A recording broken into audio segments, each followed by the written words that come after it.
నమస్తే అమ్మా. శ్రీ గురుభ్యో నమః. శ్రీ మాత్రే నమః. నమస్తే అమ్మా. గ్రామ దేవతలు ముఖ్యంగా ఆషాఢ మాసం వచ్చిందంటే గ్రామ దేవతలకు సంబంధించి తెలంగాణ ప్రాంతాల్లో ఎక్కువగా ఒక ఉత్సవంగా ఆడంబరంగా చేస్తూ ఉంటారు. అసలు ఎవరు ఈ గ్రామ దేవతలు? అంటే ఒకప్పటి కాలంలో బాగుండేది ఆరాధనలు, ఇవన్నీ మధ్యలో కొంచెం తగ్గిపోయాయి, మళ్ళీ ఇప్పుడు హడావిడి ఎక్కువగా కనిపిస్తోంది. అసలు ఎవరు, ఎందుకు ఆరాధించాలి? గ్రామ దేవతలు ఎవరు అంటే సాక్షాత్ అమ్మవారి యొక్క శక్తి స్వరూపాలు. అమ్మవారి యొక్క శక్తి స్వరూపమే గ్రామ దేవత. అసలు ఎలా వచ్చింది ఈ గ్రామ దేవత, ఎందుకు వచ్చింది?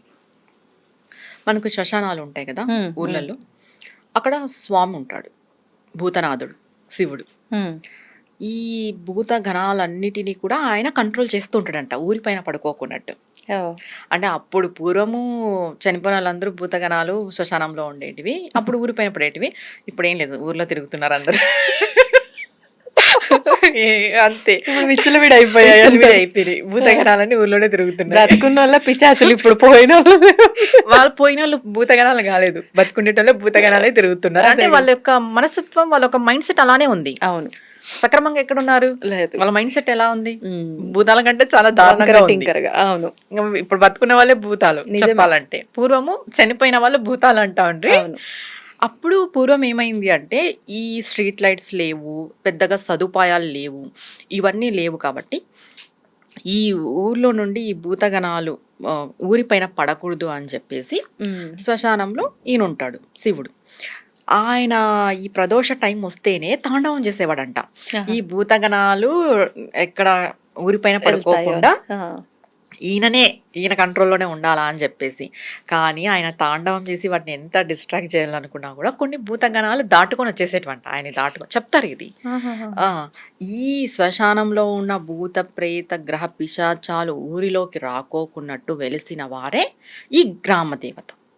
మనకి ఊరి బయట పొలిమేర అంటాం కదా, వీళ్ళు పొలిమేరల్లో ఉంటారు. గ్రామ దేవతలు పొలిమేరల్లో ఉంటారు.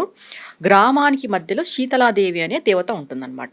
అంటే బొడ్రాయ, గ్రామానికి మధ్యలో ఒక బొడ్రాయ ఉంటుంది, ఆవిడ శీతలాదేవి అంటారు. ఎందుకు అంటే ఈ గ్రహ పిచాచాలు ఒకవేళ ఆ గ్రామ దేవతను దాటుకుని వచ్చినా కూడా ఇక్కడ ఆగిపోవాల్సిందే. ఇక్కడ బొడ్రాయ దగ్గర ఆగిపోవాల్సిందే. అసలు ఏంటి ఈ మనం ఎప్పుడైతే ఈ గ్రామ దేవతలకి పూజ చేస్తూ వస్తామో ఆ గ్రామం సుభిక్షంగా ఉంటుంది. పూర్వం రాజులు కూడా యుద్ధాలకు వెళ్ళేటప్పుడు గ్రామ దేవతలకి శాంతింపజేసి పూజలు చేసి వెళ్ళేవాళ్ళు. వెళ్ళి వచ్చిన తర్వాత మళ్ళీ కూడా ఉత్సవాలు చేసేవాళ్ళు. ఎందుకు? మేము ఒక రాజ్యం పైన ఉద్యానికి వెళ్తున్నాం, మేము విజయంతో తిరిగి రావాలి అని చెప్పేసి. అంటే ఇక్కడ గ్రామ దేవతలు ఏం చేస్తున్నాయి? నీకు విజయాన్ని ఇస్తున్నాయి, మీ ఊరిని ప్రొటెక్ట్ చేస్తున్నాయి, అన్ని గ్రహ బాధల నుండి, పిశాచాల నుండి మిమ్మల్ని కాపాడబడుతున్నాయి. ఇంకొకటి, ప్రతి మనిషి కూడా పూర్వం ఏదైనా ఊరికి వెళ్ళేటప్పుడు, ఊరు దాటి వెళ్ళేటప్పుడు అక్కడ దండం పెట్టుకుని వెళ్ళేటోళ్ళు. ఇప్పుడు గ్రామ దేవతలు లేరు, గ్రామాలు అసలుకే లేవు, అన్ని సిటీలు అయిపోయినాయి. కానీ పెళ్లిళ్ళు అయినప్పుడు అత్తగారింటికి తీసుకెళ్లేటప్పుడు ఇద్దరు దంపతుల్ని తీసుకెళ్లి నమస్కారం ఇప్పటికీ ఉంది.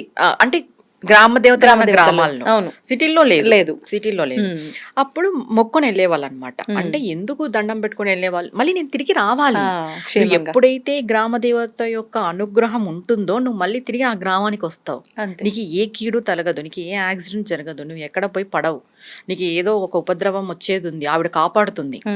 అందుకు పూర్వం ఈ గ్రామ దేవతలకి నమస్కారం పెట్టుకొని వెళ్ళేవాళ్ళు, మేము తిరిగి రావాలి అని చెప్పేసి.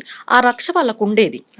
ఇప్పుడు ఈ గ్రామ దేవతల్ని ఎలా ఆరాధన చేయాలి అని అంటే, మనకు అప్పుడు ప్రతిసారి మంగళవారము, శుక్రవారము ఇలా ఆరాధన చేస్తూ వచ్చేటోళ్ళు. ఇప్పుడు అంత టైం లేదు కాబట్టి, అంత బిజీ షెడ్యూల్ అయిపోయినాయి కాబట్టి మనం ఆషాఢం ఒక నెల కేటాయించేసినాం వాళ్ళని గుర్తు చేసుకోవడానికి, వాళ్ళకి కృతజ్ఞత చెప్పుకోవడానికి. మేము కూడా మిమ్మల్ని పూజిస్తున్నాము, గుర్తున్నావమ్మా అని నిజంగా చెప్పాలంటే ఇప్పుడు గుర్తు చేసుకుంటున్నాం అంతే. మనం ఆరాధన చెయ్యట్లేదు. ఇప్పుడు ఈ మసూచి గాని, ఈ అంటువ్యాధులు గాని, ఇవన్నీ అప్పుడు ఊర్లలో ఎక్కువ ఉండేటివి అనమాట. వీటిని రాకోకున్నట్టు గ్రామ దేవత కాపాడేది. గ్రామ దేవత అనంటే అందరు ఏమనుకుంటారు, అక్కడ ఉంటుంది అనుకుంటారు. అక్కడ ఉండదు ఆవిడ ఊరంతా తిరుగుతూ ఉంటుంది. ఊరని చెప్పేటోళ్ళు కొంతమంది, ఉపాసన ఉండేటోళ్ళు, అమ్మవారు తిరుగుతుంది రాత్రిపూట. మనం వింటుంటాం రాత్రిపూట ఈ ఊర్లో అమ్మవారు తిరుగుతుంది అని. అది వాస్తవము. అప్పట్లో తిరిగే వాళ్ళు అమ్మవార్లు చూసిన వాళ్ళు కూడా చాలా మంది ఉన్నారు. గ్రామ దేవతల్ని. ఉమ్. ఆవిడ కనిపించేది కొంతమందికి ఉపాసన పరులకి. అప్పట్లో పూజలు చేసి ఉపాసన ఉండేటోళ్ళకి లేదా పూర్వజన్మ సుకృతం ద్వారా కూడా ఆవిడ కనిపించేది అనమాట. ఉమ్. ఈవిడ తిరుగుతూ ఉంటుంది. ఈవిడకి మనం ఏం చేస్తాము, ఒక సమయం అంటే ఇప్పుడు ఆషాఢం అనుకుందాం. అవును. ఈ ఆషాఢంలో ఈవిడకి కృతజ్ఞతా భావంతో ఆ రోజు వచ్చి ఆవిడ ఆడ కూర్చుంటుంది సంవత్సరానికి ఒక్కసారి టెంపుల్ టెంపుల్లో. అప్పుడు ఆవిడ వచ్చి కూర్చున్నప్పుడు మనం ఆవిడకి కృతజ్ఞతా భావంతో ఈ ఏంటివి బోనాలు సమర్పించడము, అవును. తర్వాత చలువ పెరుగన్నం సమర్పించడము, తర్వాత బెల్లమన్నం సమర్పించడము, ఇలాంటివన్నీ మనం చేస్తుంటాం. ఇప్పుడు గ్రామ దేవతలకి జంతు బలి, కళ్ళు సాక ఇవి కూడా చేస్తారు కదా. ఇప్పుడు జంతు బలి అనేది ఎవరి వాళ్ళ ప్రాంతం బట్టి వస్తుంది. ఉమ్. ఇప్పుడు అమ్మవారు జంతు బలి కోరిందా అని అంటే పూర్వం ఇచ్చారు, ఉమ్. ఇచ్చింది కాబట్టి మా గ్రామం బాగుంది అని వాళ్ళ ఒక నమ్మకము. ఉమ్. ఇప్పుడు కొంతమంది ఏం ఫీల్ అవుతారంటే జంతు బలి తప్పు అని అంటాం. సరే, అమ్మవారికి జంతు బలి ఇవ్వడం తప్పు, మళ్ళీ ఎక్కడ జంతు బలి జరగకూడదు కదా.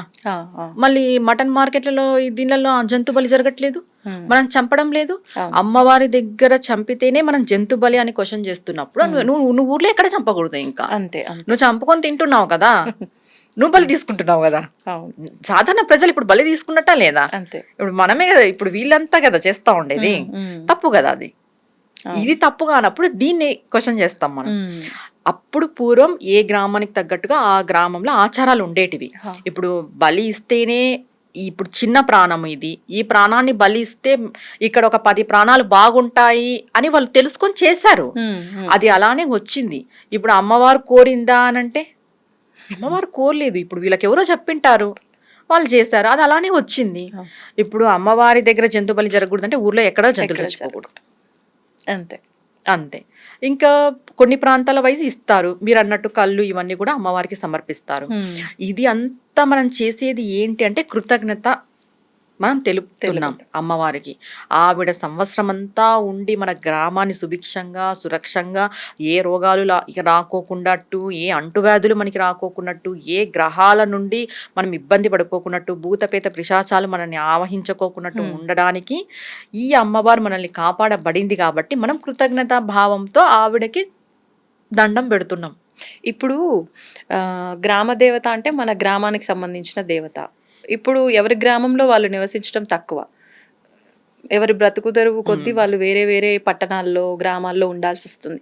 అంటే వాళ్ళ ఊరికి వెళ్ళి ఆ గ్రామ దేవతకి ఇవన్నీ చేసుకోవాలా, ఉన్న దగ్గర జరుగుతున్న టెంపుల్స్కి అలా వెళ్ళి చేసుకోవచ్చు అంటారా? ఇది ఎందుకు వచ్చింది, ఒక సమ్ పీరియడ్ మాత్రమే పెట్టాము అంటే, ఇప్పుడు మీరు అన్నట్టుగా ఆషాఢం మా సైడ్ మేలో జరుగుతుంది, ఉగాది నుండి జరుగుతుంది, ముందే జరుగుతుంది. ఆషాఢం కూడా జరుగుతుంది, ఇక్కడ ఎక్కువ ఆషాఢం జరుగుతుంది. తెలంగాణలో ఎక్కువ ఆషాఢం, శ్రావణం. ఎందుకు అనంటే నువ్వు ఎక్కడున్నా కూడా ఆ రోజు అక్కడికి వెళ్ళాలి. నువ్వు ఎక్కడున్నా అక్కడికి వెళ్ళి మీ గ్రామం ఏదైతే, నీ పుట్టిన ఊరు ఏదైతే ఉంటుందో ఆ ఊర్లో నువ్వు ఉన్న అమ్మవారికి కృతజ్ఞత భావం తెలుపుకోవాలి, నువ్వు దండం పెట్టుకోవాలి, నువ్వు మొక్కోవాలి. ఆవిడ ఒక అనుగ్రహం నీకు ఈ సంవత్సరం కాలం పాటు ఉండాలి. కాబట్టి ఈ రోజు నేను ఎక్కడో ఉన్నాను, నేను వెళ్ళలేను అంటే ఏమో అది మన పరిస్థితి, మనం చెప్పలేం. కానీ పోయే వీలున్నప్పుడు సంవత్సరానికి ఒక్కసారైనా వెళ్ళాలి. వెళ్ళి ఆవిడకి మనం దండం పెట్టి, ఆవిడని మనం తలుచుకొని, ఆవిడకి ఒక కృతజ్ఞత కాలంతో నమస్కారం పెట్టి మొక్కుని రావాలి. ఆవిడ యొక్క రక్ష మనకి సంవత్సరం అంతా ఉంటుంది. ఓకే. ఇప్పుడు ఈ గ్రామ దేవతల దగ్గర మనం ఎక్కువగా ఈ నెలంతా చూస్తే ఎక్కడ చూసినా బోనం ఎత్తుకున్న వాళ్ళ 100లో 40 మందికి పూనకం వస్తుంటుంది. అసలు ఈ పూనకం అంతా ట్రాష్ అని ఈ మధ్య కాలంలో కొంతమంది చెప్తున్నారు. అంతా భగవంతుడి దయ, మనకేం తెలియదు కానీ వాళ్ళకే తెలియదు. అసలు ఏంటి నిజంగా ఈ పూనకాలు అనేది ఎక్కడైనా ఉందా? అంటే నేను ఒక్క విషయం చెప్తాను విజితమ్మ, ఏంటంటే ఇది పూర్తిగా రక్తంతో మాంసం ముద్దతో తయారైన శరీరం. దీంట్లో అన్నీ ఉన్నాయి, పంచభూతాలకు సంబంధించిన శరీరం ఇది. ఇది కేవలం మానవ శరీరం. దీంట్లో జీవుడు మాత్రమే మనకి ఇంపార్టెంట్. జీవుడు ఎప్పుడు కూడా పరమాత్మతో కనెక్ట్ అయి ఉంటాడు. పరమాత్మ ఎప్పుడు మనలో ఉంటుంది, మన ఆత్మతో కూడి ఉంటుంది. పరమాత్మ ఎప్పుడు మన ఆత్మతో కూడి ఉన్నప్పుడు శరీరం పైకి దైవశక్తి ఎలా వస్తుంది?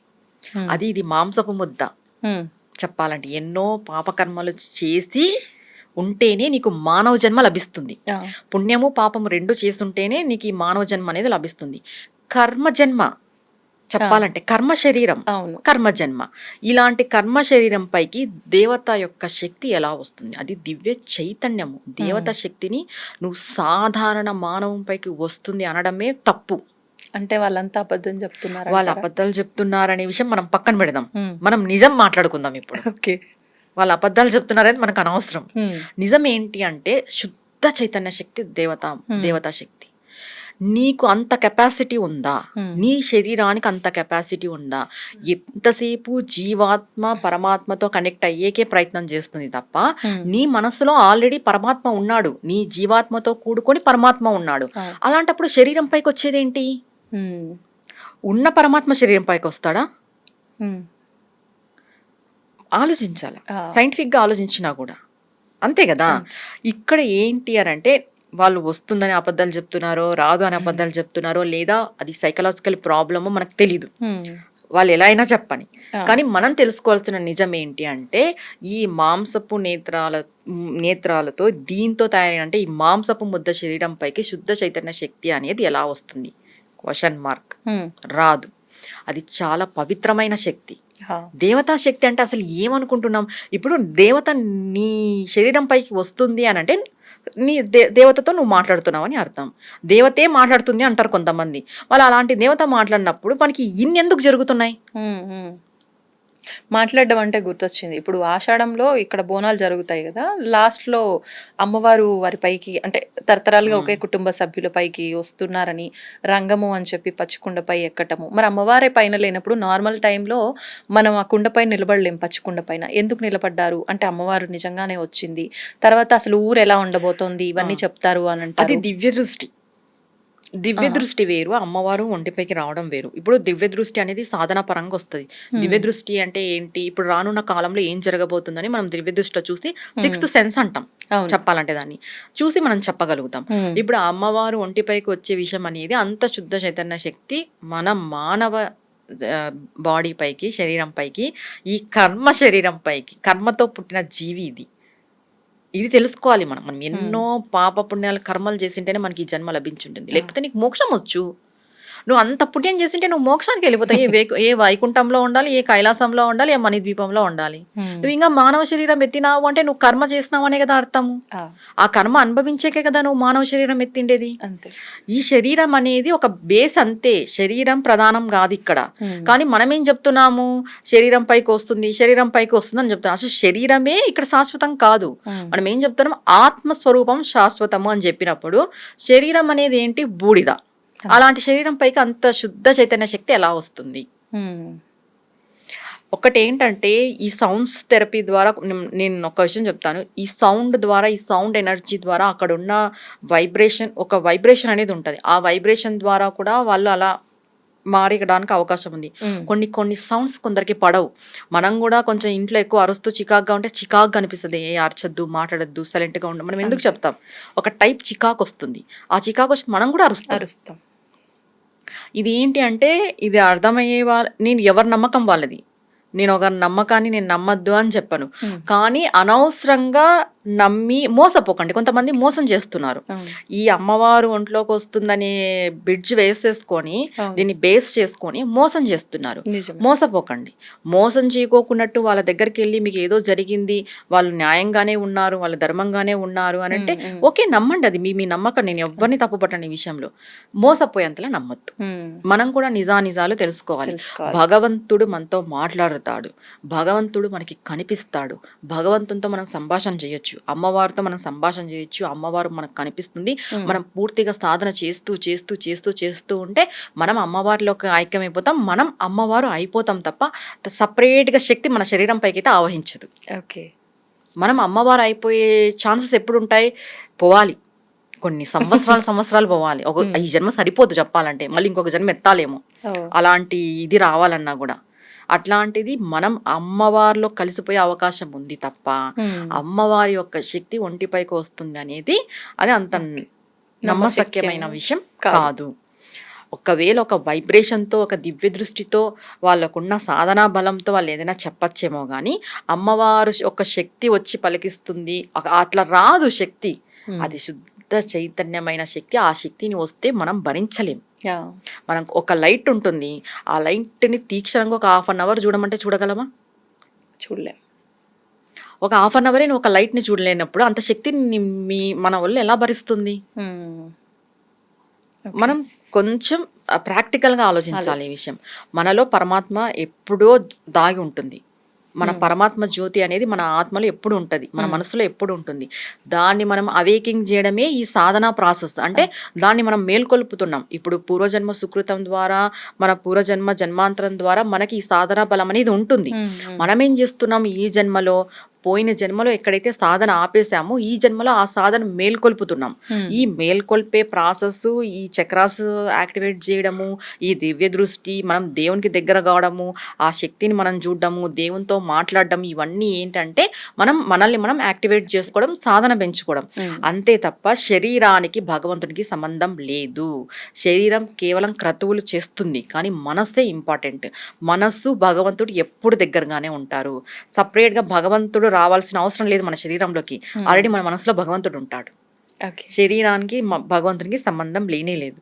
మన మనస్సుకి భగవంతునికి మాత్రమే సంబంధం ఉంది. ఏది చేసినా మనస్సుతో చేయండి అని ఎందుకు అంటారు? ఒక స్టేజ్ అయిపోయిన తర్వాత మనం ఏం చెప్తాము? కృష్ణారామ అనుకో అని చెప్తాం. ఎందుకంటాం? ఆ టైంలో మనం ఏం చేయలేం.